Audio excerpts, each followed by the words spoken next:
Good afternoon, everybody. I know for some of you, if you're in the Atlantic time zone, it's almost quitting time, but don't look at the clock. And then others, it's lunchtime if you're on the other side of the world over there in the Pacific time zone. I'm stuck somewhere in the middle, so I won't judge which time zone you're in. Greg Marchand here. Some of you know me, some of you don't know me. We're going to talk about service advisor stuff. We're really going to talk about selling to customers in such a way that they can't say no to you, which is kind of awesome, right? But here's the thing.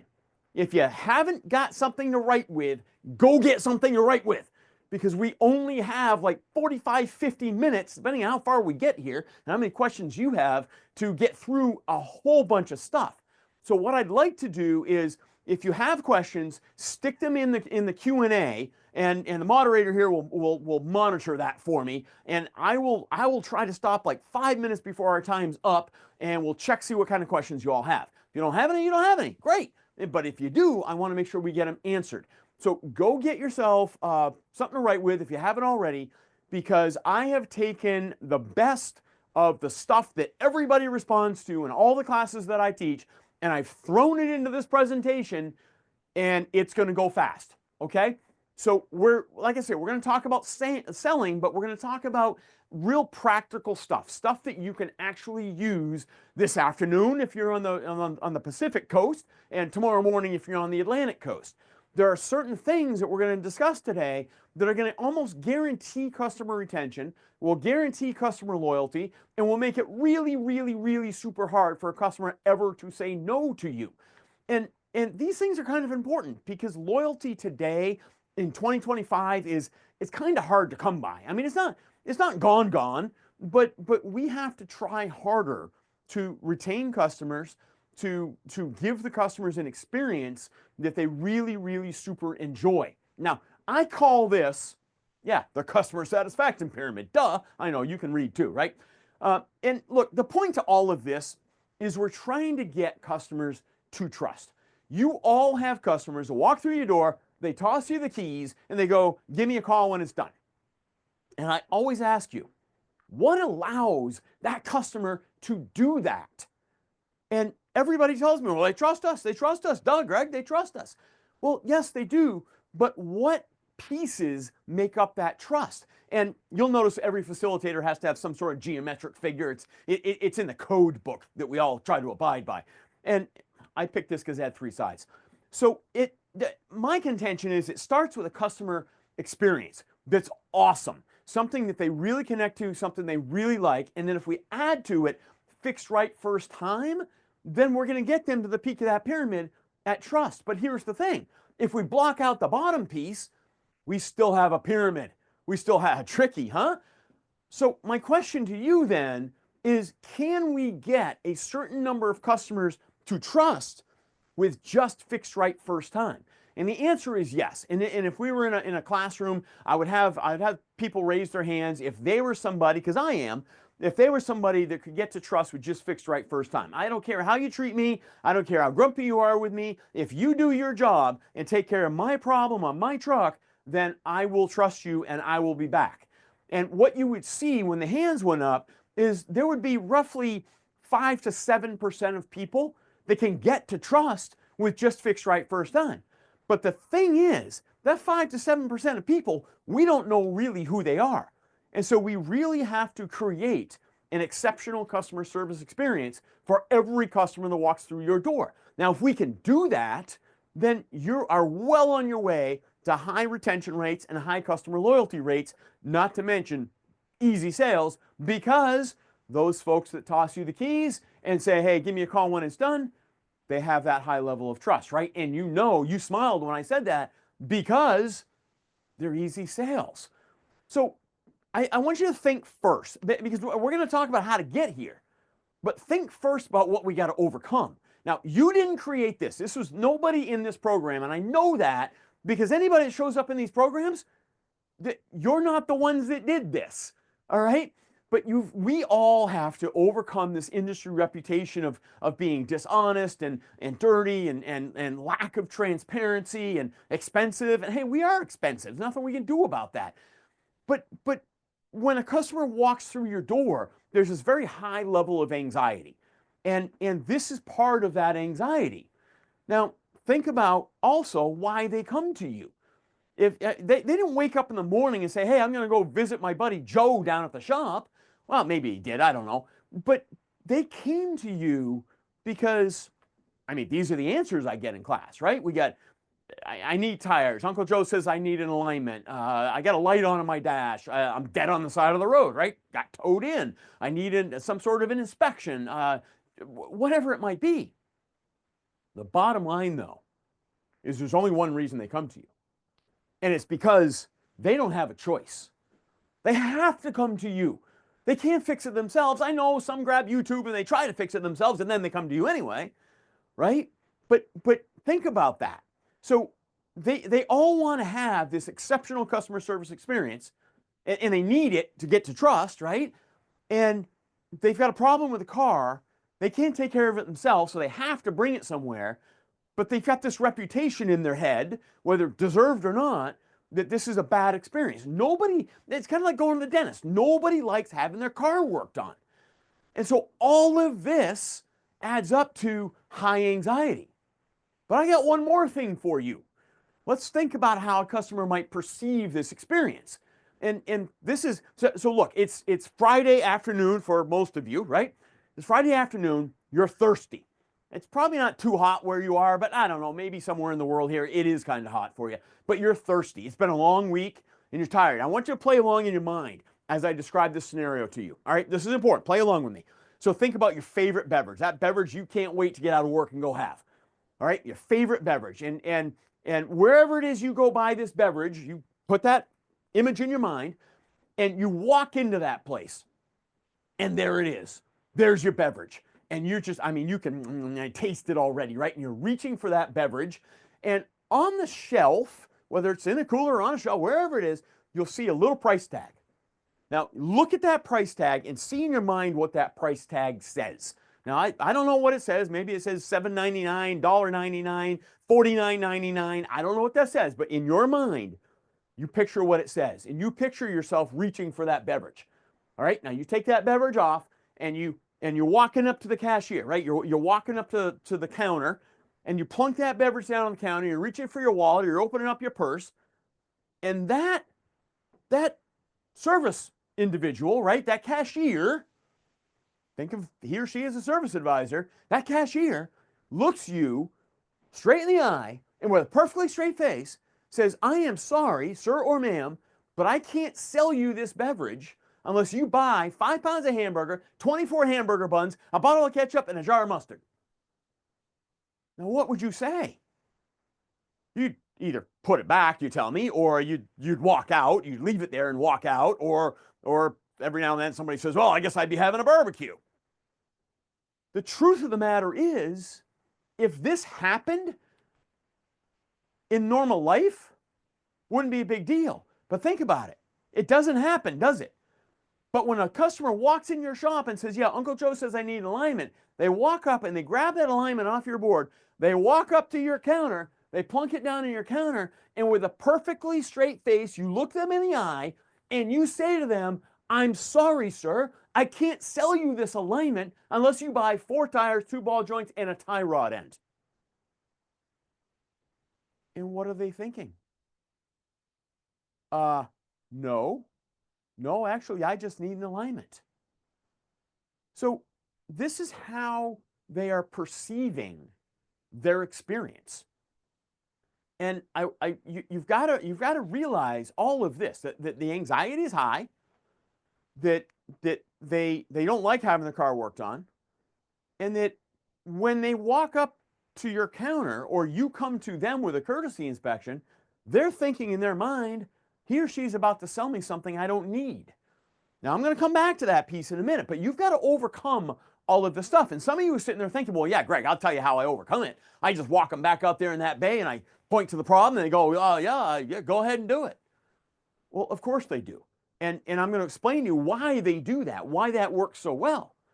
But today in 2025, you should be able to sell just as well on the phone when the customer is not with you as you can when you're doing show and tell. And again, I'm going to show you why. All right, now, the first piece to creating an exceptional customer service experience is what's about to come up. All right. Now, what you're going to do with this when I show it to you, and I'll remind you of what we said here. So don't worry about remembering this. Is you need to be able to quickly assess what this customer is at this point in time as they stand before you right here, right now. What do they need in a transaction? You've got to be able to remember what they need in this transaction based on what customer type you perceive them to be. And then you've got to provide that to them so that they feel like they have an exceptional customer service experience. Now, here's what it is. Now, here's my caution. I made this up. I am not a genius. Okay? I made it up based on my own service advising experience.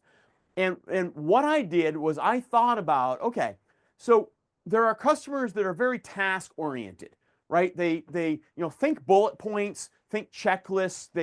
They're just very task oriented. And then there's at the opposite end of that, these people. They like to engage in the conversation. They like to talk a lot. And so that's one continuum. And then there's the fast end of the continuum. So we like fast transactions. I want to get in, I want to get out. And then at the other end, we get these very slow transactions. I like to take my time. I like to process things. And if we lay these two continuums on each other, we end up with 4 quadrants.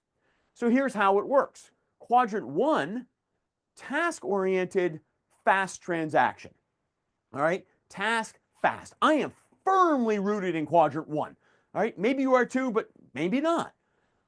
Let's look at quadrant 1. What does quadrant 1 look like? Number 1, they have the keys out when they walk through the door. They're probably on the phone. They're obviously looking like they want this to take no time whatsoever. They're relatively easy to recognize.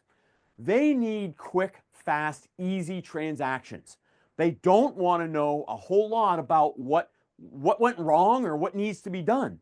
Their whole attitude is, you do your job, I do my job. I got a job to do over there. You do your job right here. And so because of that, they will often appear trusting to you. But you've got to remember this about quadrant 1. Quadrant 1 customers, convenience is the biggest motivator for all of them. All right, having their vehicle service is hugely inconvenient. Now, I told you I'm firmly in quadrant 1. I'm driving down the highway a couple weeks ago, and all of a sudden all the alarms and the bells and the whistles go off in the truck and the thing's overheating. Now, I didn't think to myself, oh no, gee, I wonder what's wrong. The first thought I had in my head was, I don't have time for this, because I am quadrant 1. So fast, easy transactions. Here's what you've got to do to create an exceptional customer service experience for quadrant 1 customers. You've got to quickly review the inspection. You know how we teach you to go over the repair order line by line? Quadrant 1, you don't want to do that. All right? You're going to want to summarize the courtesy inspection. You're going to want to give them one price. You're going to want to definitely use your word tracks, but you're probably going to be communicating with them via text.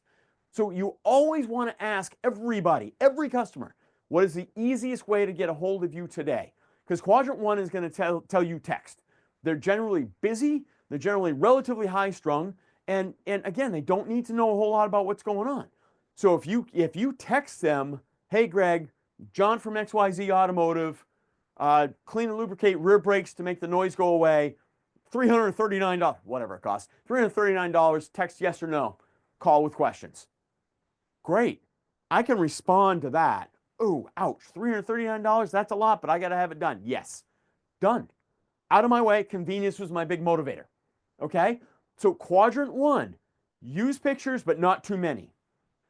Probably want to be texted, but you've got to make it easy and fast. Now, the piece about they appear to be trusting, remember this? They appear to be trusting. Here's the thing. These customers, if you don't get fixed right first time, done, they are likely to walk away, drive away, and never tell you. And so it's an easy transaction because I showed up on time. I didn't take a lot of your time. When you called me up or texted me and said, hey, here's what it is, I said, yes, get it done. It's not done yet. I show up, I pick it up. My expectation is you did your job, just like I know I do my job. And when I discover you didn't do your job because my check engine light's back on or my brake noise is still there, I am likely to never even call you and let you know. You will never hear from me again. I'll just disappear. I'll ghost you. Okay? So that's why I say they appear to be trusting. You've got to get fixed right first time with these customers. Now, quadrant 2, we're staying up. Remember, we had task, fast over here. Well, now we're going task. I guess fast was over here. So task, fast over here. Now we're going task, slower transaction. I call these folks the processors. They need a little more information. You've got to slow things down for them. They want to understand more about what went wrong and why and what needs to be done. They may want to see the old parts. They may want to take the old parts home. They need more information to process. All right? So quadrant 2, they like the bullet points. They don't need a full, long, drawn explanation. They need a fuller explanation. But bullet points are really where we're at here with these. You want the bullet points. Now, the 3 C's, complaint, cause, correction, you may know those as a warranty thing if you ever worked in the dealership environment, but what the 3 C's do for you is it's a communication tool. They were invented for the warranty environment in dealerships as a communication tool. The 3 C's were invented to help somebody sitting 2,000 miles away in a cubicle that knows nothing about automobiles to help them decide whether they should pay that warranty claim or not. Well, that's a lot like our customer. Customer doesn't know a whole lot about their automobile, and we're asking them to decide whether they should pay money for this thing. So what the 3 C's, the complaint, cause, correction, do is they tell a mini story around exactly what you want to sell them. We'll get to more on that in a little bit.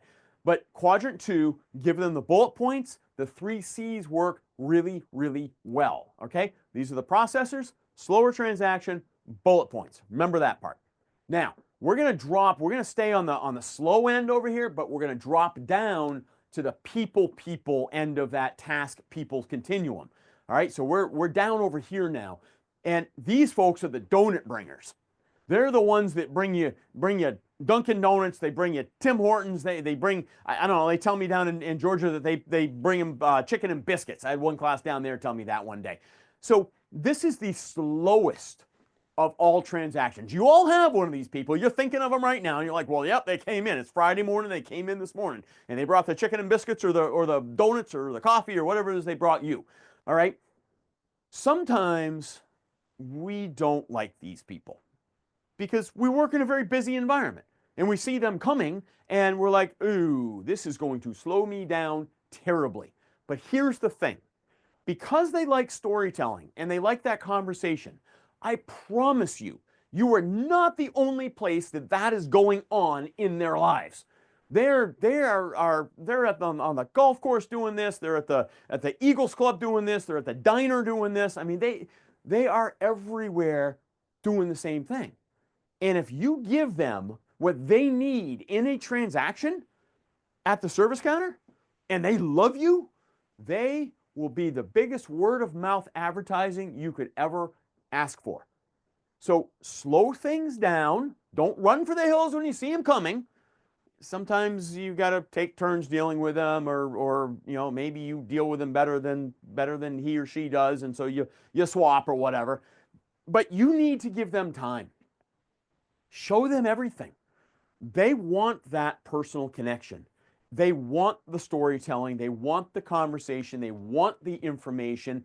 They need to feel connected with you and the person working on their car or their truck. All right. The 3 C's still work really well here, but we need to really dramatically slow this transaction down to make them feel like they're having an exceptional customer service experience. All right.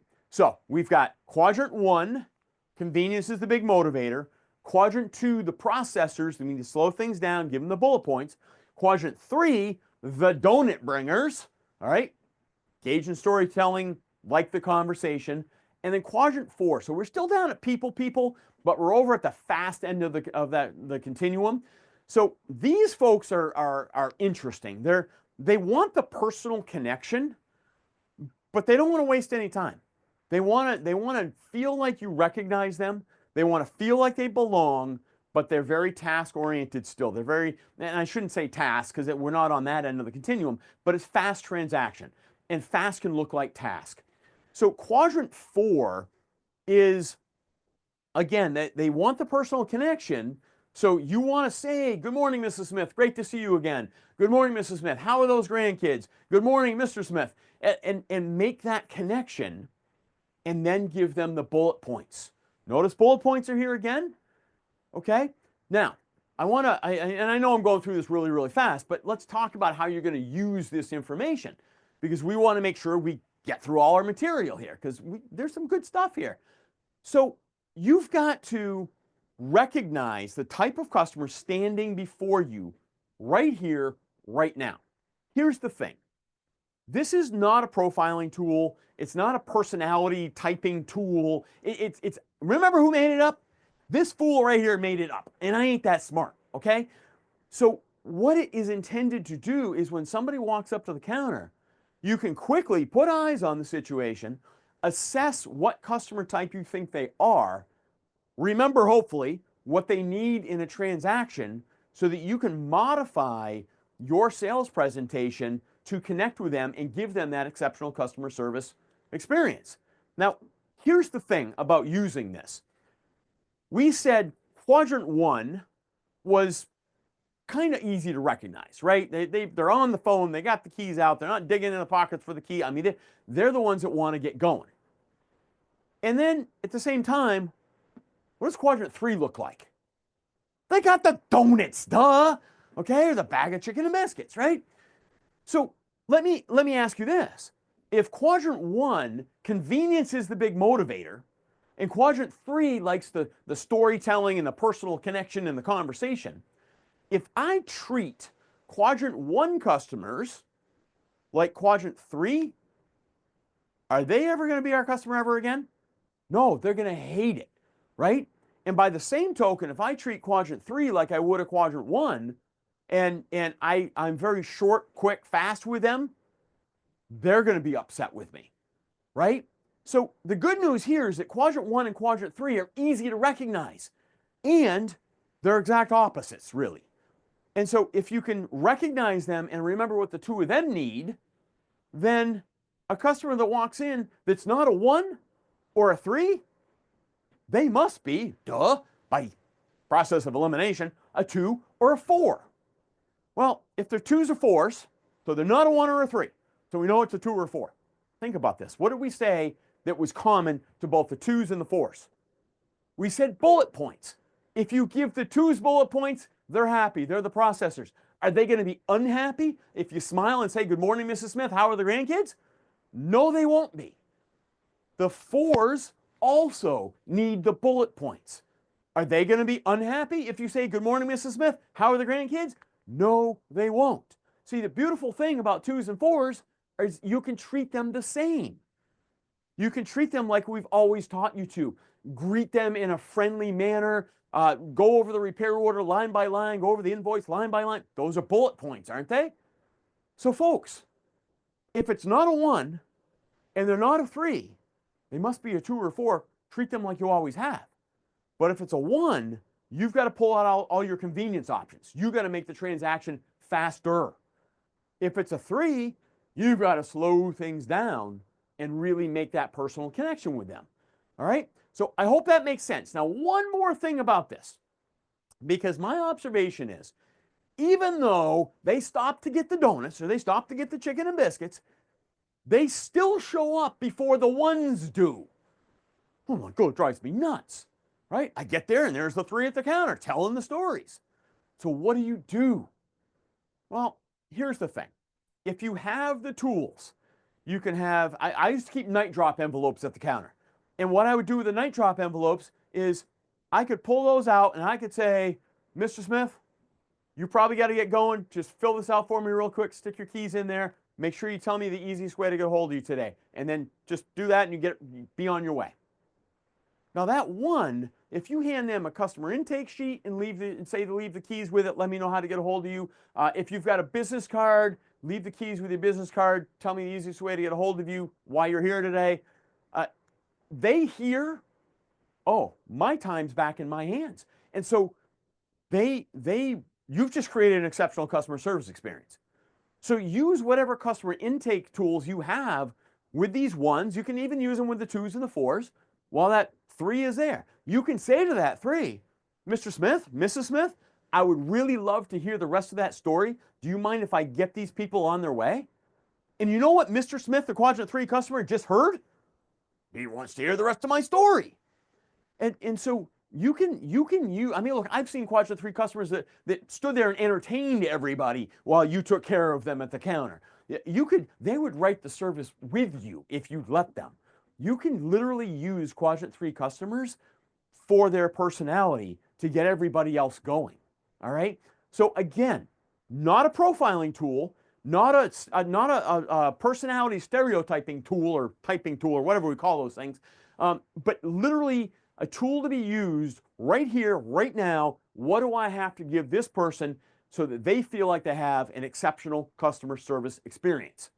And then if you gather the right information and you have a quality control process, you will get fixed right first time. And next thing you know, you'll have everybody at trust. All right. Now that was the abbreviated version of the customer satisfaction pyramid. I almost read that to you. Okay. So I hope that makes sense. I hope you took some notes, and that's, I know you'll take and you'll use that because that one's kind of fun to use, and the feedback I get is that people use it. This next piece is quite literally what it says. The most important thing you will ever learn about selling. You didn't know you were going to do that today, did you? And here it is. Literally, look, this piece I did not make up. All right, smarter people than me had been studying the customer buying process, why we buy stuff, how we buy stuff, what goes on in our brains, even my little one, to make us say yes to a purchase when we walk into a store. And so I read all these papers, I read all the books and white papers and all, I did all the research for you, and I boiled it down to these 5 steps. Now, I generally, in my work, I don't teach a sales process. And the reason I don't teach a sales process is, have you ever noticed how many there are in the world? There's thousands of them, and they're all trademarked, and maybe I'm not smart enough to trademark one, I don't know. Maybe I'd be a rich man if I did. But the reason that I don't want to teach one is y'all have one. And if you don't, give me a call, send me an email, and I'll get you one, no problem. But they all work. Every one of them works. I want to show you why they all work, because to me, that's the really important part. Now, the thing is, this is how our brain is wired. Every one of us goes through this process when we purchase something. The first thing we have to do is recognize we need something. I think I am hungry, I need food. Okay? You ever gone grocery shopping when you're hungry? You buy everything in sight because hunger is a real core human need. So you can make the argument, oh, but Greg, people buy stuff because they want it. But what do we do with wants? We turn them into needs. Okay? So it starts with need recognition. We have to recognize that we need something. And then we look around and we go, who can help with that need? I am hungry. I need food. Who has food? And we look around and we go, oh, we got Burger King and Tim Hortons and Pizza Hut. And so step 2 is who can help us? It's not what are my options, it's who can help me with the need. Okay? So think marketing here. Step 3 is what's on the menu. I am hungry, need recognition. Who has food? Tim Hortons, Burger King, Pizza Hut. What do they have on the menu? Right? We pick one, we walk in the door, what's on the menu? What are my options? What are my alternatives to fill my belly in my case? Okay? And then once we have the need and we think we know who can help and we understand our options, now we can make a decision. And then afterwards, we've got some sort of, I'll have the Big Mac. I didn't list that in the list, sorry. I'll have the large pizza. And we have some post-purchase behavior. Ugh, I never should have eaten that whole pizza. Or, dang, that was a good pizza. I'm going to get 2 of those, take them home. Right? So this is the 5-step customer buying process. Every sales process in the world that is effective meets each one of these steps. Let's talk about these steps real quick. All right. Step one, if you're not a step one, you're not in the buying process. And we make a big, huge mistake in the automotive service industry around need recognition. I'll show you that in just a second. So again, if they don't have need recognition, they're not in the buying process. And so they're not going to buy from you. Before anybody's going to buy, they've got to go, oh yeah, I guess I do need that. Now think about when they determine need. Dead on the side of the road is an easy way of determining, oh gee, I need my car fixed, right? Maybe it's when a light comes on. Maybe it's when the steering wheel is shaking. Maybe who knows, right? Lights, shakes, noises, whatever it might be. Maybe sometimes it's when a trusted individual says, hey, you need. But trusted individuals, folks, are not generally you. Don't be offended. Don't get all upset. All I'm saying is the average number of customer visits per year right now is less than 2. Less than 2. So if I'm only showing up 1.5 times a year, how much trust am I going to have with you? I might think you're a good person, and I might like dealing with you, but how much trust is there really there? Not a ton, always. So trust usually comes from a family member that knows all kinds of stuff about cars, right? So just think about that for a second. How does a customer know that they need to buy something, that they need service, maintenance, or repair? The real answer here is they have to come to that conclusion themselves. The problem, the thing that we do, the problem we create is that I come in for an oil change, you do a courtesy inspection on my vehicle, and the brakes are metal on metal, like the caliper pistons push halfway through the rotor, right? Bump it on the cooling fins. And the technician looks at that, and you look at that, and you go, oh my, OMG. And you come running out to me, and you're like, Mr. Marchand, Mr. Marchand, Mr. Marchand, you need, and I don't care what you tell me. Whatever follows you need, I'm closed off to it. I'm not listening. Because you can't tell me I need something. I have to get to need myself. And so you have to remember this with every, what happened? Hold on, something happened. Something not good happened. I've never had that happen before. All right, bear with me. Bear with me. We can fix this. Hey, how about that? It came back. What is going on? I've never had this happen before. Ever in my billions of years of doing this. That is too funny. All right, is it going to work now? Nope, it really doesn't like me moving slides. I don't know what that's all about. So we have this thing where we recognize the need, we recognize it, and we try to tell the customer they need. And that does not create need. So what this silly thing is doing, I apologize. So what is supposed to happen here is we use our tools, our pictures, we use our videos. I don't know if this thing's behaving or not. We use pictures, we use videos, we use show and tell. You see why show and tell works so well?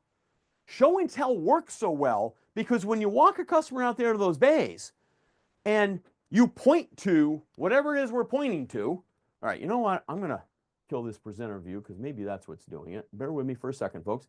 But you point to whatever you want them to see and you go, hey, look. And most customers can see, let's see if that helps. Most customers, no, that didn't help, did it? Most customers can see broken and go, oh yeah, I guess I need. So we need them, we have to have them recognize the problem themselves. Saying need doesn't create need. Now, where did step 2 go? Good Lord. Step 2, I apologize, folks. Gathering information. Now, this sounds maybe like it's not your department. If you're a service advisor watching this, it sounds like it's not your department. That's marketing, that's website, that's newsletter, that's all this stuff that I'm gonna get mad at this thing in a second. But think about this. When somebody has a light come on or a problem, who do they go ask? They go ask friends, family, and coworkers. Those three people. So if you have a customer referral program that's not all white, like an elephant eating marshmallows in a snowstorm, you can leverage that customer referral program to get people through step 2. So Uncle Joe says I need an alignment. You go to work, yeah, Uncle Joe says I got to get an alignment. Where do you guys go to get an alignment? And if they're part of your customer referral program, if they're a satisfied customer with you, they're going to say, hey, go to XYZ Automotive. So that's how you at the service counter can influence step 2, even though it looks like marketing and advertising and all that good stuff. Now, step 3, which is finally showing up, step 3 is when we're getting information. This is what you do all day, every day. This is where you're really good, okay? Step 3 is, what are my options? What are my alternatives? And please come back, thank you. So we think of this as features, benefits, and price, but the reality is it can be warranties, it can be credit programs, it can be rides, it can be convenience options.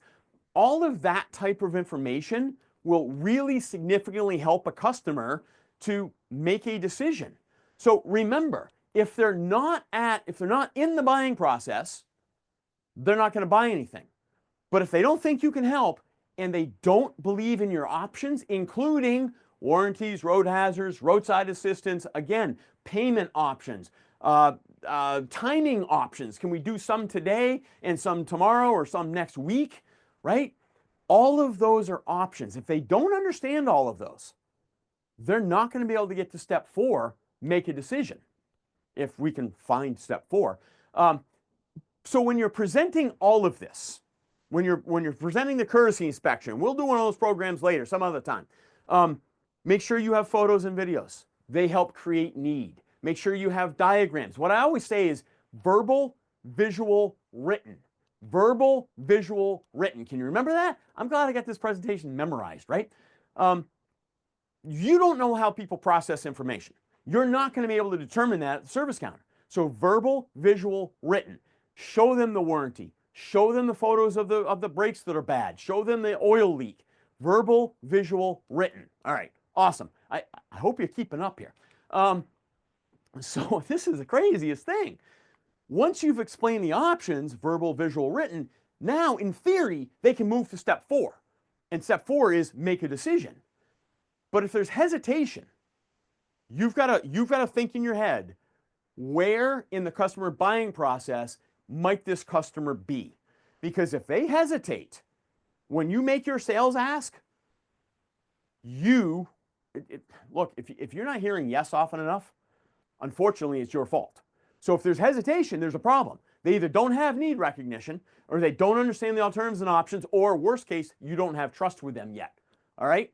Now, if and only if they have need, they think you can help, and they understand the options, then they can make a decision. But here's the thing. If they can't make a decision, it's on you. And I know that's uncomfortable. That's the really hard thing about selling. But if people are saying no to whatever I'm trying to sell them, then they're not likely to do anything about it themselves, right? That's my fault. It's because I didn't give them enough information. So something is wrong. The first thing I want you to say when you see that hesitation, you've all seen it. They'll look down, they'll look up, they'll look around, they'll say, they'll get real quiet. The first thing I want you to say is this right here. As long as it doesn't go white, we're all set. So look quick. Is it the time? See, told you, you got to be quicker than that. Is it the time or the money that concerns you? And then zip it. And people hate silence, and so they'll fill it in. If it's not time or money, then you can volunteer. Would more information help? Something I used to say all the time was, would it help to know what other customers ask me about this? Because the 3 hardest words for people to say are I don't know, and they don't want you to know they don't know. Okay? So if there's hesitation, the first thing you say is it the time or the money that is affecting you the most here? Nope, look at that. We even went backwards more. The second thing, would more information help? The third thing, would it help to know what other customers ask me about this? All right, so I apologize for the slideshow. I hope that's making sense to you. And then it doesn't want to do a thing I want it to do. And then once they get through the purchase decision, there's always some purchase behavior. Now, you want to influence this purchase behavior, because if you influence the purchase behavior, again, you drive retention rates and you ultimately drive your profitability because you've got higher levels of trust. So we want them to feel like, phew, I'm glad I did that. I feel safer now. We don't want them to go, ooh, I wonder if I should have spent that money. Because here's the thing, and I don't care if this goes white or not, I'm going to say this to you. See, it's a white elephant in a snowstorm eating marshmallows. That's what my grandmother used to tell me. You got to remember that if you go to one of those big box stores and you buy one of those TVs and you spend $2,000 on a TV and you get it home and you hang it on the wall, hey, I came back, and you hang it on the wall and you got there with that beverage you bought earlier, right? And you got the remote and it's not going white, you see what you spent $2,000 on. But if you spend that same $2,000 on 4 tires, 2 ball joints, and a tie rod end, number one, you got a good deal. But the best you can hope for driving away after spending $2,000 is nothing.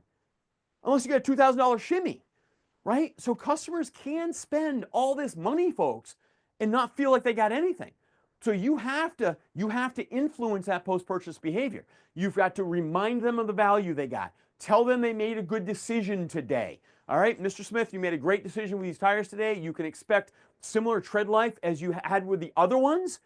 And tell you what, let's keep them rotated. I'll make your next appointment for your tire rotation right now.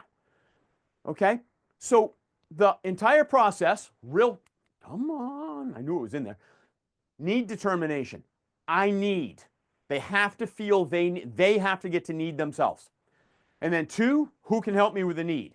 If they're on the phone with you or they're at your store, they feel like you can help. So you're already past step 2. Step 3, determine alternatives and options. What are my options? Step 4, if I have the first 3, I can go to step 4, but you can't come running to them and ask them to make a decision if they haven't gone through here, right? You got to get through those first 3 steps. Step 4, we can make a decision. And step 5, we've got some reaction to the decision we made, some post-purchase behavior. All right, so quick, screenshot that if you want it. All right, now, let's look at some words you can use in the next 2 minutes if my slides behave themselves. All right, you can create need with words.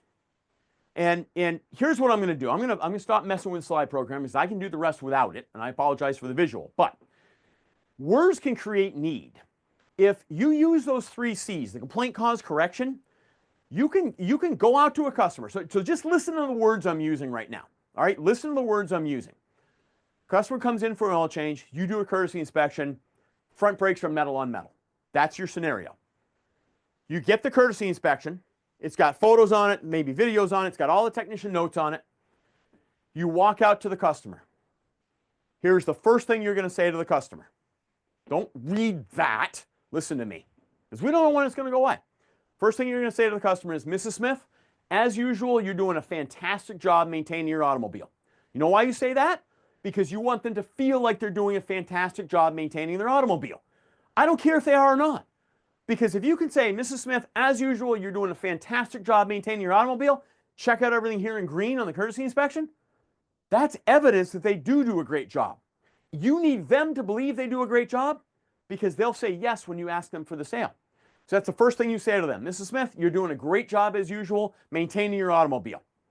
Your technician, John, has only noted a couple areas of concern. Oh, we made it personal. Your technician, John, has only noted a couple areas of concern. By doing that, you've got their attention. Now, the next piece, really important. You may have noticed, when you use the words, you may have noticed you're planting the seeds of need recognition. Mrs. Smith, as usual, you're doing a great job maintaining your automobile. Check out everything here in green. Your technician, John, has only noted a couple areas of concern. You may have noticed a slight grinding noise when you step on the brakes to slow down. Now, what you're doing is you're connecting them to something they've heard or they have experienced. That's planting the seeds of need recognition. All right, you can do it with steering wheel off center, car leans more left to right than it used to, etc. All right, now if you move to the second C in the three C's, second C, which I don't have in here, you can then say that condition you have noticed because you reacted to me is caused by, that's the second C, the cause, complaint cause, is caused by your brake pads are completely worn out and unfortunately they have affected the rotor. So that noise you're hearing is two metal pieces rubbing together. Would you like to see for yourself? And then you walk them out to the bay or you show them the picture. You can do the same thing on the phone and they will begin to come to need recognition. Okay? This is all the same thing that we've been going through. So, Mrs. Smith, I don't know what happens if it won't let me go black. Okay. Mrs. Smith, as usual, you're doing a fantastic job maintaining your automobile. Check out everything here in green. Your technician, John, has noted only a couple of areas of concern. You may have noticed a slight grinding noise when you step on your brakes to slow down. Oh yeah, actually I have. That is caused by, give them the cause. Would you like to see for yourself? See, actually I have noticed that. This is the crooked steering wheel is that scenario, right? Would you like to see for yourself? Oh, that doesn't sound good. Yes, I would like to see. Show them pictures. Show them the automobile out there. What we need to do to return your vehicle to factory level operating condition is, and that's the third C, the correction. And we tell them what needs to be done. All right, now, we've got like 2 minutes, 3 minutes left here. And so I promised I would answer questions. Do we have any questions? I gotta make Zoom come back up here. Gerard, do we have any questions out there that I can't see? Let me see if I see any. We got a lot of you in here. That's awesome. Yeah, see, I can't see the Q&A. Nope, there are no questions. Okay. No open questions. Perfect. So I'm going to keep going for 3 more minutes. Except I got to tell it to maybe go back to the regular screen. We'll see. We're going to work. Oh, there we go. Okay. So remember what we did. We used a word track, told them they're doing a great job maintaining their car, showed them the evidence. Their technician, John, has only noticed a couple of other areas of concern you may have noticed. You may have noticed plants the seeds of need recognition. You may have noticed a slight grinding noise when you step on the brakes. That's caused by, now we're into the 3 C's, right? That's caused by what we need to do to return your vehicle to factory level operating condition is, now, here's 2 things I'm gonna not show you, 2 things I'm gonna teach you right now they come from Christopher Voss, the Never Split the Difference guy. Really, really super awesome book. I have a picture of it, which is not here, but find it. Never Split the Difference. Find the book, find the Audible book, whatever it is. Chris Voss, V-O-S-S, former FBI hostage negotiator. Great guy. He uses mirroring. Say back to the customer what they just said to you with an upward inflection and a question mark. So I'm going to say to this customer, Mrs. Smith, can I ask how you use this vehicle? And she'll say meal deliveries. And I'll go, meal deliveries? And then I'll zip. And she'll fill in the gaps. Oh yeah, Tuesday and Wednesday I do a bunch of meal deliveries for the needy, with my church. And then I'll use no to get a yes, another Chris Voss thing. I'll say, so would it be crazy for me to think that safety and reliability of your automobile is really important to you so that you can continue to do these meal deliveries? Now, no is a very powerful word. Customers want to say it to you. They expect you to sell them something they don't need. They want to say no. If you phrase it that way, would it be absurd for me to think safety and reliability is really important to you so you can continue with those meal deliveries? She'll go, no, that's not absurd at all. Here's your ask. Then can I go ahead and take care of these front brakes, return them to factory level braking condition so you can safely continue to do those meal deliveries? And what's she going to say? Yes, every time. Folks, keep up the great work. Never, ever, ever stop learning. And I apologize for this show. I have no idea what happened here. But hey, that's technology. So I'm happy to hang out if you get any questions, but I think we got to move on. So Gerard, back to you, sir. Sure. Thank you so much, everyone, for joining, and Greg for sharing valuable insights and all your personal experiences. I think it was great. And I guess that's all from our side here, guys. Thank you so much. Have a good day then. Thank you, everybody. Bye, guys.